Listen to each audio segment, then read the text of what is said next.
வெறும் ஊசிய மட்டுமே பயன்படுத்தி நோயை தீர்க்கிற அற்புதமான ஒரு மெடிசின் தான் அக்குபஞ்சர். இத தமிழ்ல குத்தூசி மருத்துவம் அப்படின்னு சொல்லுவாங்க. அக்குபஞ்சர் என்ற என்ன? அக்குபஞ்சரால என்னென்ன வியாதிகள்லாம் குணப்படுத்தலாம்? அக்குபஞ்சரால குணப்படுத்த முடியாத வியாதிகள் இருக்குதா? அப்படி என்ற அந்த வியாதிகள் என்னென்ன? அதே மாரி அக்குபஞ்சருக்கு நான் செய்ய போறேன்றா, நான் என்னென்ன விஷயங்கள்லாம் கவனத்துல கொள்ளணும்? அதே மாரி அக்குபஞ்சர் யாரெல்லாம் செய்ய முடியாது? இத பத்தி நான் டீட்டெயிலா இந்த வீடியோல விளக்கப் போறேன். சரி வாங்க வீடியோக்குள்ள போகலாம். முதல்ல அக்குபஞ்சர் என்ற என்ன அப்படின்னு பார்ப்போம். அக்குபஞ்சர் என்ற என்னன்னா, நம்ம உடம்புல வந்து 361 பாயிண்ட்ஸ் இருக்குது.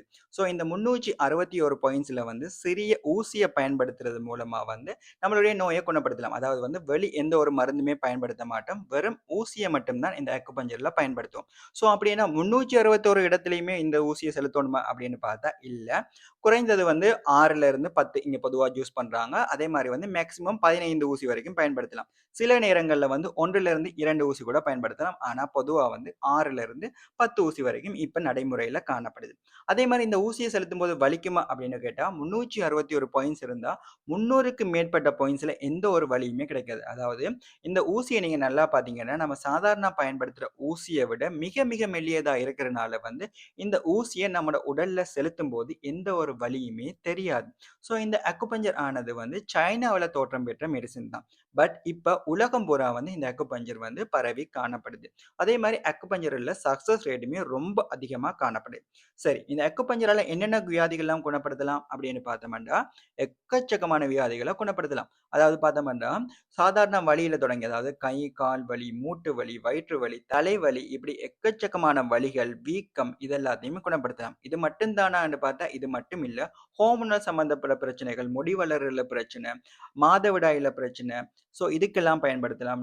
நாள்பட்ட வியாதிகளா காணப்படுகின்ற சர்க்கரை வியாதியா இருக்கலாம், ஹை பிளட் பிரஷரா இருக்கலாம், கொலஸ்ட்ரால், தைராய்டு ப்ராப்ளம் இதுக்கெல்லாமே வந்து இந்த அக்குபஞ்சர பயன்படுத்த முடியும். இது எல்லாத்தையும் பயன்படுத்தலாமான்னா அக்குபஞ்சரால எல்லா வியாதிகளையும் குணப்படுத்த முடியுமா? அப்படின்னு பார்த்தா எல்லா வியாதிகளையும் வந்து அக்குபஞ்சரால குணப்படுத்த முடியாது. அக்குபஞ்சரால வந்து குணப்படுத்த முடியாத சில வியாதிகளும் இருக்குது. அப்படிப்பட்ட என்ன வியாதிகள் இருக்கு அப்படின்னு பார்த்தோம்னா கற்கள்.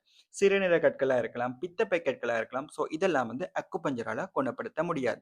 அதே மாதிரி வந்து புற்றுநோய அக்குபஞ்சரால குணப்படுத்த முடியாது. அதே மாரி வந்து ஒரு சர்ஜிக்கல் கண்டிஷன் கட்டாயமா அறுவை சிகிச்சை செய்ய வேண்டிய நிலைமைய வந்து அக்குபஞ்சரால குணப்படுத்த முடியாது. இத தாண்டி வேற என்னதெல்லாம் வந்து அக்குபஞ்சரால குணப்படுத்த முடியாது அப்படின்னு பார்த்தோம்னா, தொற்றுநோய். அதாவது தொற்றுநோயில சில தொற்றுநோய அக்குபஞ்சரால குணப்படுத்த முடியும். ஆனா இரத்தத்தால தொற்றக்கூடிய தொற்றுநோய வந்து அக்குபஞ்சரால குணப்படுத்த முடியாது. அதே மாதிரி வந்து ரொம்பவே சீரியஸான கண்டிஷனையும் வந்து அக்குபஞ்சரால குணப்படுத்த முடியாது. இது எல்லாத்தையும் வந்து அக்குபஞ்சரால குணப்படுத்த முடியாது. இது இல்லாம இருக்கிற கண்டிஷன் எல்லாத்தையும் வந்து அக்குபஞ்சரால குணப்படுத்த முடியும். இந்த கண்டிஷன் இல்லாம அக்குபஞ்சர் பயன்படுத்த முடியாதான்னு கேட்டா, அக்குபஞ்சர பயன்படுத்தலாம். ஆனா அக்குபஞ்சர் வந்து உங்களுடைய பிரதானமான ட்ரீட்மெண்ட்டா இருக்கக்கூடாது. அதாவது வந்து நீங்க வெஸ்டர்ன் மெடிசின எடுத்துக்கொண்டு அக்குபஞ்சர பயன்படுத்தலாம். அதாவது எதுக்கு பயன்படுத்தலாம் அப்படின்னு பார்த்தோம்னா, உங்களுக்கு சிறுநீரக கல் இருக்குன்னு வச்சோம்னா, அந்த இடத்து ஃபுல்லா வந்து உங்களுக்கு வலி ஏற்படும்.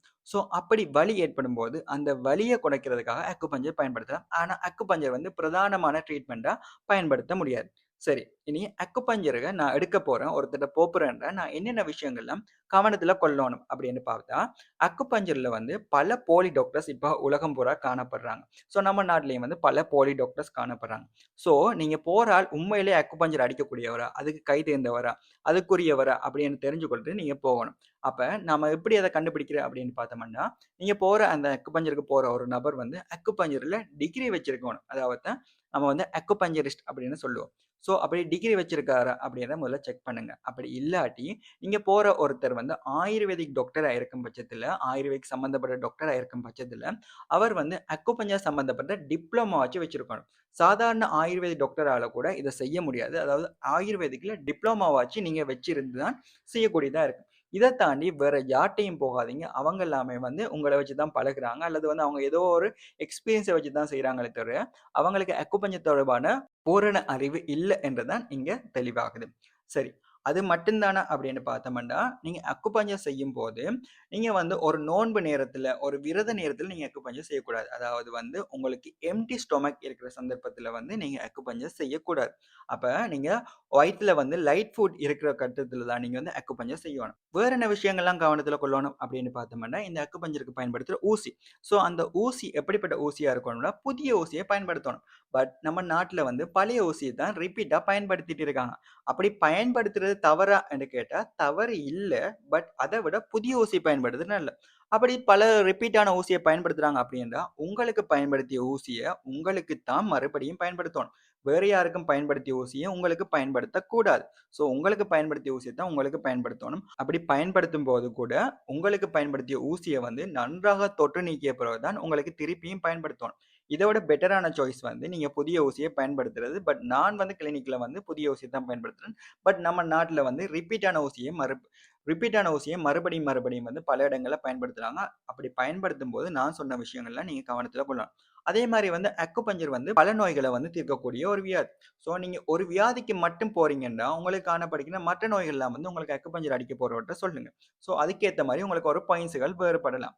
அதே மாரி வந்து நீங்க முதல் தடவ அக்குபஞ்சர் பண்றீங்க அப்படின்னா, ஒரு சில பேருக்கு, எல்லாருக்கும் இல்ல, ஒரு சில பேருக்கு ஒரு 100ல ஒரு ஆளுக்கு அப்படின்னு வச்சுக்கோங்களேன். அவங்களுக்கு ஃபர்ஸ்ட் டைம்ல சில நேரம் தலை சுற்றல் மாரி வரலாம். பட் இது ஃபர்ஸ்ட் டைம் வர்றனால வரக்கூடிய ஒரு பிரச்சனையே தவிர, பட் இது எப்பயுமே வரக்கூடிய ஒரு பிரச்சனை இல்ல. இது ஒரு சைட் எஃபெக்ட் கிடையாது. அக்குபஞ்சர்ல சைட் எஃபெக்ட் இல்ல. அதை நீங்க நல்லா புரிஞ்சு கொள்ள வேண்டும். சரி.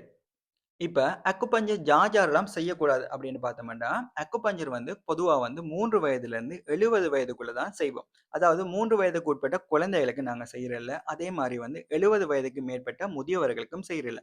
அப்ப 70 வயதுக்கு மேற்பட்ட முதியவர்கள் எல்லாருக்கும் செய்றதில்லையா அப்படின்னு பார்த்தா, சில பேருக்கு செய்யலாம். யார் யாருக்கு செய்யலாம் அப்படின்னு பார்த்தா, 70க்கு மேற்பட்ட முதியவரா இருக்கும் பட்சத்திலயும் அவங்களுடைய உடல் வந்து தேக ஆரோக்கியம் வந்து ரொம்பவே நல்லா இருக்கு அப்படின்னா, அவங்களுக்கு செய்யலாம். கர்ப்பிணி தாய்மார்களுக்கு அக்குபஞ்சர் செய்றதில்ல. சில தவிர்க்க முடியாத சூழ்நிலையில செய்யவும் செய்யலாம். ஆனா வந்து பொதுவா வந்து அக்குப்ரெஷர் தான் யூஸ் பண்ணுவோம். அதே மாரி வந்து நீங்க விரத நேரத்துல இருக்கீங்க, நோன்பு நேரத்துல இருக்கீங்க அப்படின்னா அக்குபஞ்சர் செய்றது. அதாவது வந்து உங்களுடைய வயிறுல உணவு இருக்கணும். ஸோ ஒரு லைட் ஃபுட்டாச்சும் எடுத்தது பிறகு தான் உங்களுக்கு அக்குபஞ்சர் செய்யணும். அதே மாரி வந்து நீங்க ரொம்ப டயர்டா இருக்கீங்க, ஒரு பெரிய பிரயாணம் போறீங்க, ரொம்பவே களைப்பா இருக்கீங்க என்றா அந்த நேரத்துல அக்குபஞ்சர் செய்றது இல்ல. அந்த நேரத்துல நீங்க அக்குபஞ்சர் செஞ்சா அதனுடைய எஃபெக்டிவ் வந்து பெரிய அளவு இருக்காது. ஸோ ரொம்பவே டயர்டான நேரத்துலயும் வந்து அக்குபஞ்சர் செய்யறது இல்ல. அதே மாரி பொதுவா எல்லா ட்ரீட்மெண்ட்க்கும் சொல்றது தான், நீங்க வந்து ஸ்மோக்கிங் பண்ணி முடிய வந்து அக்குபஞ்சர் செய்யக்கூடாது. அதே மாரி வந்து ஆல்கஹால் எடுத்து முடிய வந்து நீங்க அக்குபஞ்சர் செய்யக்கூடாது. போதைப்பொருள் பாவிக்கிறவங்கன்னா, போதைப்பொருள் பாவித்த உடனே போய் அக்குபஞ்சர் செய்யக்கூடாது. ஸோ இது எல்லாத்தையும் வந்து அக்குபஞ்சர் எடுக்கிறவங்க செய்யக்கூடாது. ஸோ நான் இப்ப அக்குபஞ்சர் செய்ய போறேன் அப்படின்னா, நான் எத்தன தடவ அக்குபஞ்சர் செய்யணும் அப்படின்னு சில பேருக்கு டவுட் இருக்கலாம். பட் இது வந்து உங்களுடைய கண்டிஷன பொறுத்து வேறுபடும். சில பேருக்கு ஒரு தடவ செய்தா சரியாயிரும். சில பேருக்கு வந்து பல மாதங்கள் எடுக்கலாம். ஸோ இது உங்களுடைய கண்டிஷன பொறுத்து இருக்கு. பொதுவா வந்து வலி சம்பந்தப்பட்ட பிரச்சனைகள் இருக்கவங்களுக்கு வந்து ஒரு சில சிட்டிங்லயே சரியாயிரும். அதே மாரி உங்களுக்கு ஹோமோன பிரச்சனை, முடி வளர்ல சிக்கல், மாதவிடாயில வந்து சிக்கல், ஸோ இப்படியான கண்டிஷன் இருக்கவங்களுக்கு சில மாதங்களும் செல்லலாம். அதே மாரி வந்து 1 மாதத்துல எத்தன தடவ உங்களுக்கு சிட்டிங் வரும்? எத்தன தடவ வந்து நீங்க அக்குபஞ்சர் பயன்படுத்தணும் அப்படின்னு பார்த்தா, சில பேருக்கு வந்து அதுவும் உங்களுடைய கண்டிஷன பொறுத்து இருக்குது. சில பேருக்கு வந்து 1 கிழமையில 2 தடவ, குறைஞ்சபட்சம் 1 கிழமையில 2 தடவ செய்வாங்க. அதே மாரி மேக்ஸிமமா 2 கிழமையில 1 தடவ செய்வாங்க. அப்ப குறைந்தது 1 மாதத்துல 2 தடவையிலிருந்து 8 தடவ வந்து உங்களுக்கு அக்குபஞ்சர் பயன்படுத்தலாம். அதே மாரி இந்த அக்குபஞ்சர் வந்து எக்ஸ்பென்சிவான ட்ரீட்மெண்ட்டா, அதிக விலை உயர்ந்த ட்ரீட்மெண்ட்டான்டா அதுவும் கிடையாது. அக்குபஞ்சர் வந்து ஒரு சீப்பான ஒரு ட்ரீட்மெண்ட்டா காணப்படுது. அது மட்டும் இல்லாம, நீங்க வேற வியாதிகள், வேற வருத்தங்களுக்கு நீங்க ட்ரீட்மெண்ட் எடுத்துட்டு இருக்கும் பட்சத்திலும் கூட நீங்க அக்குபஞ்சர பயன்படுத்தலாம். உதாரணத்துக்கு நீங்க ஆயுர்வேதிக் மெடிசின பயன்படுத்திட்டு இருக்கீங்கன்னா, நீங்க அக்குபஞ்சர பயன்படுத்தலாம்ன்னா, தாராளமா பயன்படுத்தலாம். அதுல எந்த ஒரு பிரச்சனையுமே இல்ல. அதே மாரி நீங்க வெஸ்டர்ன் மெடிசின் எடுத்துட்டு நீங்க அக்குபஞ்சர் எடுத்துக்கலாமான்னா, எடுக்கலாம். எந்த ஒரு பிரச்சனையுமே இல்ல. ஸோ அக்குபஞ்சர நீங்க எடுக்கிறனால எந்த ஒரு பிரச்சனை வருமான்னா, இல்ல. சரி நான் அக்குபஞ்சர் பயன்படுத்திட்டு இருக்கேன். எனக்கு சக்சஸ் ஆகுது என்றத நான் எப்படி தெரிஞ்சு கொள்றேன் அப்படின்னு பார்த்தா, அக்குபஞ்சர் எடுத்த உடனே உங்களுக்கு ஏதாச்சும் எஃபெக்டிவ் வருமா என்றா, இல்ல என்றது தான் பதில். ஸோ அக்குபஞ்சர் வந்து 24 மணித்தியாலத்துக்குள்ள தான் உங்களுக்கு வந்து ப்ரோசஸ் ஸ்டார்ட் ஆகும். 24 மணித்தியாலத்துக்குள்ள உங்களுக்கு உங்களுக்கு சக்சஸ காட்டும். உதாரணத்துக்கு நீங்க கை வலி, கால் வலிக்கு போறீங்கன்னா, 24 மணித்தியாலத்துக்குள்ள சக்சஸ காட்டும். சில பேருக்கு வந்து ஒரு சில மணித்தியாலங்கள்ல கூட சக்சஸ் ஆகலாம். சில பேருக்கு வந்து 24 மணித்தியாலம் கூட எடுக்கலாம். ஸோ மேக்ஸிமமா 24 மணித்தியாலம் வச்சுக்கொள்ளுங்க. அதே மாரி நாள்பட்ட வியாதிகளா இருந்துச்சுன்னா, உங்களுக்கு பல நாட்கள் எடுக்கலாம். ஆனாலும் வந்து உங்களுக்கு 1, 2 சிட்டிங்ல போன உடனே வந்து உங்களுக்கு வந்து ஒரு வித்தியாசம் தெரியும். ஸோ அத வச்சுக்கொண்டு உங்களுக்கு சக்சஸ் ஆகுதா? இல்லையான்றத உங்களால புரிஞ்சு கொள்ள முடியும். பொதுவா வந்து அக்குபஞ்சர் எல்லா வியாதிகளுக்கும் வந்து ஒரு சக்சஸ் ஆன ஒரு ட்ரீட்மெண்ட்டா இருக்குது. ஸோ நாம அடுத்த வீடியோல வந்து அக்குப்ரெஷர் அத பத்தி நாம பார்க்க போறோம். அதே மாரி வந்து சில முக்கியமான பாயிண்ட்ஸ பத்தியும் நம்ம அடுத்த வீடியோல பார்க்க போறோம். அதுவரைக்கும் உங்களிடம் விடைபெறுகிறேன். நன்றி. வணக்கம்.